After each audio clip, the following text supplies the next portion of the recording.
This is you right now. Yes, you. You are sad because people keep telling you to just use Linux. Meanwhile, you are wondering, what even is Linux and what is the obsession with penguins all about? But by the end of this video, this will be you. Why? Because I'm going to explain the basic concepts of how Linux works. I'll address some of the common difficulties and themes like Linux distributions and what they are, desktop environments, and this black scary box where you type things and magic happens. But the challenge here is that I must explain all of this by using accessible and jargon-free language so that even you and your grandma can understand it. So what even is Linux? This is a massive question, but before we start, I'll need to take you through some fundamental ideas. Number 1, Linux is an operating system. Well, mostly. So an operating system essentially is software that allows you, the user, to interact with the hardware, the computer components you can physically touch. So for example, the CPU, which is like the brain of your computer. Essentially, an operating system is just the medium between the software apps you use on a daily basis, so this could be your web browser for example, and the physical components. Number 2, Linux is the kernel. But I just said Linux is an operating system, didn't I? I did, and that is because it is most commonly known as an OS or operating system, despite technically Linux being a kernel.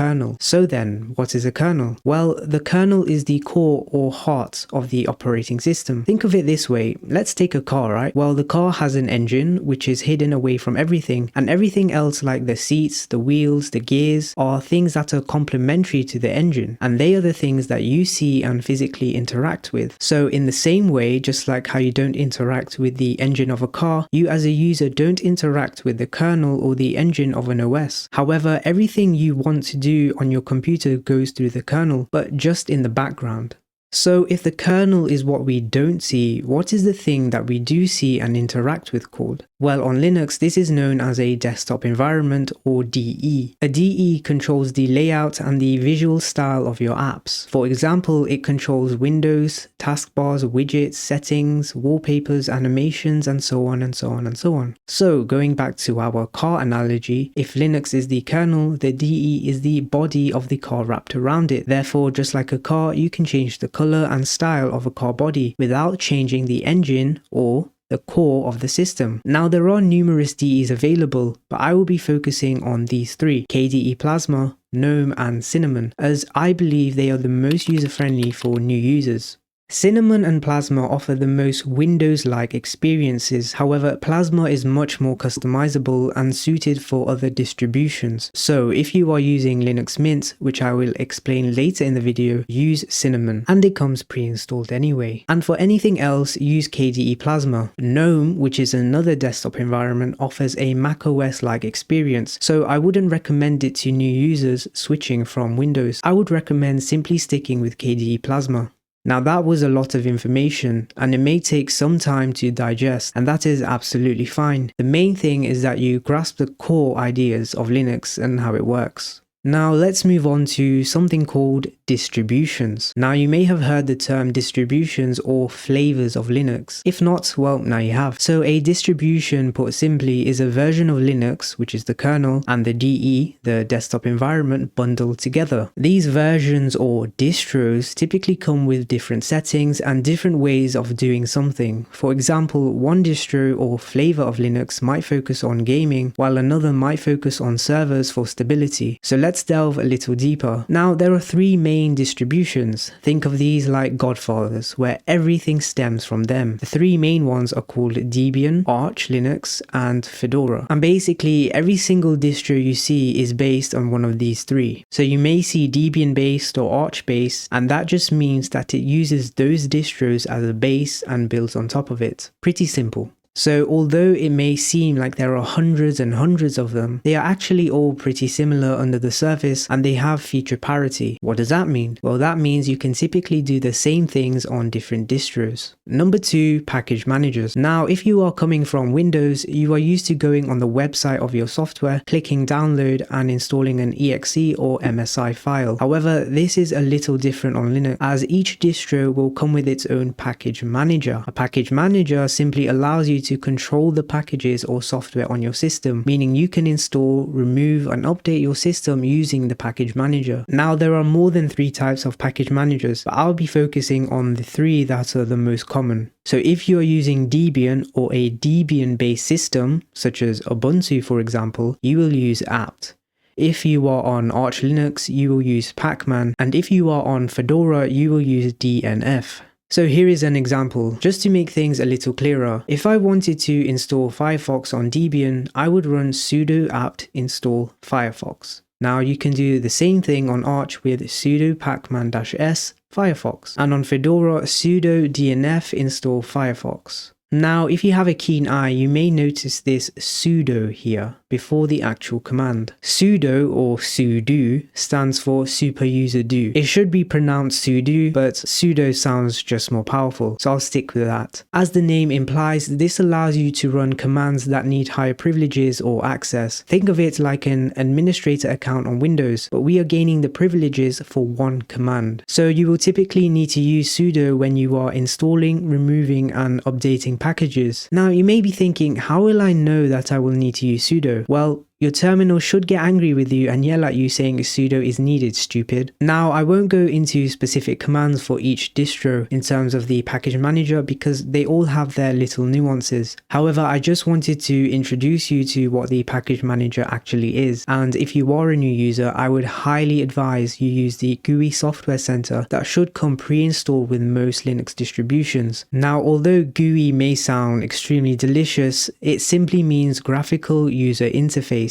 Okay, what does that mean? Well, it's just a more user-friendly way of interacting with the program. It will have things like buttons, sliders, icons, and more. So you don't need to remember commands like I have listed here. Now, let's move on to some of my recommendations. You may be thinking, okay, I have all this knowledge now, thank you very much, but what distro do I pick or what package manager is best? I'll let you into a little secret. It really doesn't matter. But that's not really an answer, so I'm going to recommend some Linux distros depending on what you'd like to use your PC for. Number 1, Linux Mint. This distro is like the old family car. It may not be the most flashiest and the most up-to-date, but boy is it reliable. Mint is an extremely user-friendly and simple and minimal Linux distro. If you want the most Windows-like experience, use this. If you are looking for complete stability and no flashy features but something that just works, this is definitely the distro for you. I would also recommend this distro if you have an older PC or laptop that can't run Windows 11 due to hardware requirements or runs Windows like a snail dragging an elephant through mud. But don't let Windows fool you into thinking you need to throw out your perfectly capable older devices. Trust me, try Linux Mint on it and it will breathe new life into them. And this distro makes use of the apt package manager because it is based on Debian. Well, it's actually based on Ubuntu, which is based on Debian. There are 2 versions of Linux Mint. You will see, for example, Linux Mint Regular and Linux Mint DE, which stands for Linux Mint Debian Edition. I would just go with the standard one.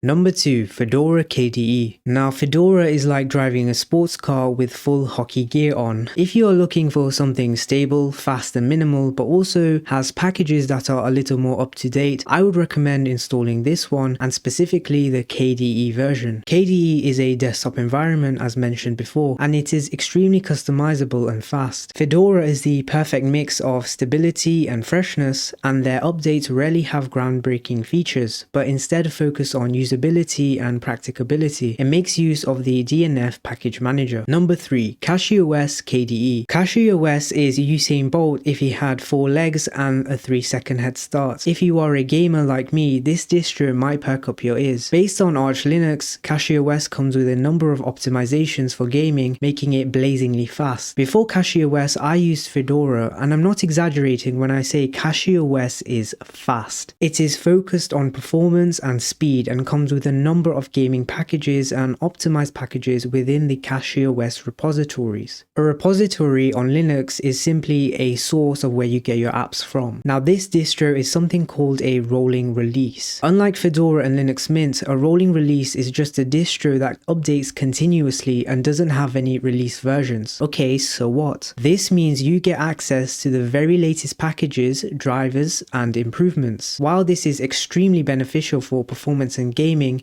it might not be the distro for you if stability and reliability is your focus. Now, that's not to say that it is not reliable, it is just less reliable than either Fedora or Mint. And lastly, we arrive at the final boss, the dreaded terminal. Most users new to Linux are absolutely terrified of it. It makes sense. There are no buttons, no images, no icons, just text. I remember first learning about the terminal and it was a daunting experience, but with anything you'll get used to it. So this box here is called the terminal or console. Choose whatever name you think is cooler. It allows you to type in commands. For example, I can make a folder, then I can go into that folder, then create a file, and then remove that same file.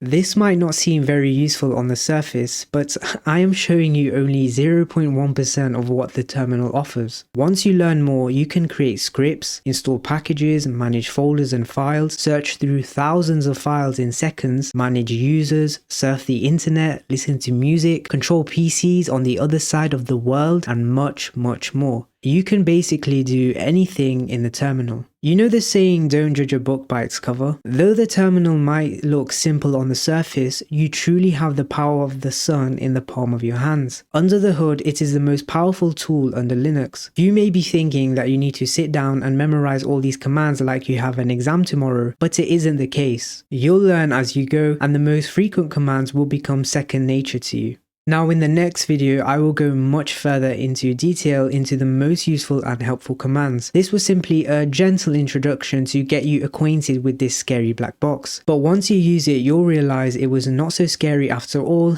and once your Linux skills grow, it will become your best friend. Now hopefully I have taken you from feeling like this to this. Some of these concepts might take a while to understand and digest, but please stick with it. So be patient, experiment, and most importantly, have fun.